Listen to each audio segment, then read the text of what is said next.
Bonjour et bienvenue dans cette nouvelle vidéo où je vais vous montrer le processus créatif que j'ai fait pour faire les cartes que je vous ai mis en ligne il n'y a pas si longtemps que ça.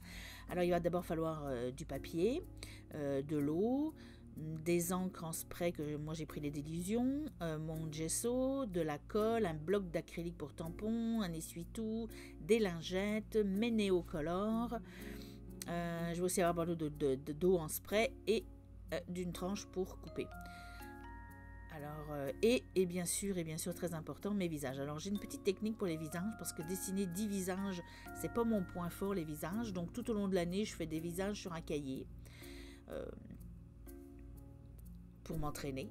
Et donc, en fait, après, je les scanne, je les diminue et je les mets sur une feuille que j'imprime. Alors, évidemment, j'ai plusieurs feuilles parce que là, j'en ai montré 4, mais j'en ai plus. Et donc, comme ça, quand je vais faire des créations, j'ai des visages tout prêts. Je ne suis pas tout le temps obligée de dessiner parce que, malheureusement, je ne les réussis pas à tous les coups. Du moins, ils ne me plaisent pas à chaque fois.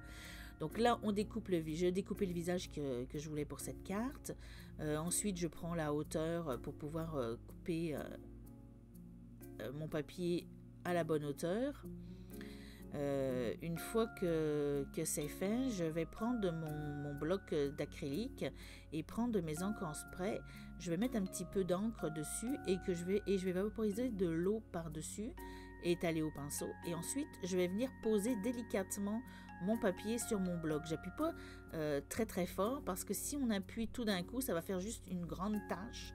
Donc là, je veux quand même que ça fasse que le blanc reste apparent. Donc j'ai fait plusieurs tapotements. Ensuite, je vais le sécher avec mon heat gun. Ça va faire que le papier va gondoler un petit peu, mais c'est pas bien grave en l'état actuel. Ensuite, plus tard dans le processus, je vais défroisser un peu pour qu'il reste plat. Ensuite, je vais m'attaquer à la frise, donc je reprends une autre bande de papier plus petite. Je vais, pareil, mettre de l'encre en spray sur mon bloc acrylique. Là, je l'étale au pinceau et puis je vais mouiller mon pinceau de temps en temps parce que je veux pas que ça fasse une couleur uniforme. Je veux que ça fasse des zones foncées, des zones plus claires pour que ma frise, ça donne un peu de dynamisme à la frise en fait. Donc voilà, et ensuite je vais sécher encore la bande et là il faut la sécher vraiment correctement puisqu'ensuite on va passer un feutre noir pour tracer la frise et si c'est encore humide ça va abîmer votre feutre noir, ce qui m'arrivait fréquemment avant. Maintenant je prends bien mon temps de bien sécher ma frise. Donc ensuite on prend un feutre, bon là c'est là où je défroisse voilà, et je le mets sous le bloc, comme ça aplatit. Donc là, je prends un feutre noir Charby permanent. Voilà, j'ai pris un fin. Et puis, je trace ma frise. Je repasse dessus pour que ça fasse un effet un peu... pas parfait, là. En mix média, j'aime ça que ça soit pas parfait. Donc ensuite, je découpe ma frise que je viendrai coller sur l'autre partie de ma carte. Voilà. Ensuite, je reprends mon bloc, je prends une deuxième couleur, je refais exactement le même processus que pour la première couleur, mais là, je le mets juste à un endroit, c'est pour faire une petite tache de couleur. Et avec cette autre couleur, je vais faire les ronds. Voilà, je viens découper les ronds au ciseau, toujours sans rond précis, là, sans que ce soit vraiment précis, là, pour que ça donne encore un petit effet pas parfait. Et pareil que pour l'autre, que pour la base de la carte. Je remets de l'encre, j'essaye de faire des couleurs, que ce soit à des endroits plus foncés et à d'autres moins foncés. Ensuite, je vais venir le sécher avec la heat gun. Là, d'habitude, je prends une pince à épiler pour le tenir un peu loin parce que sinon, on se brûle les doigts. Donc, c'est à peu près tout. Ensuite, il suffit de coller...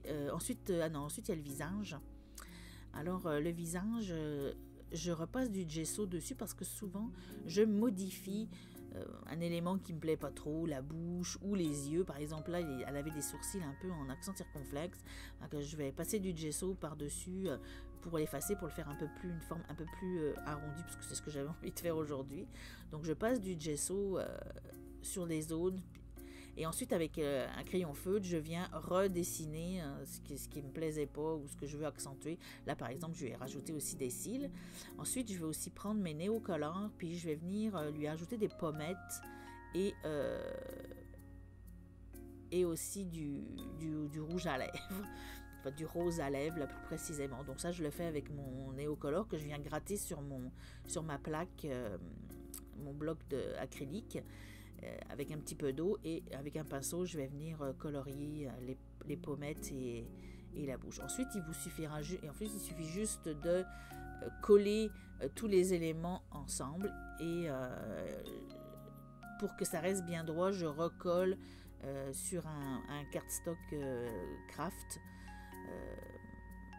ma carte pour qu'elle soit un peu plus solide. Ensuite, souvent, je fais passer ma carte une nuit, enfin mes cartes une nuit sous des livres pour qu'elle reste bien plate, sinon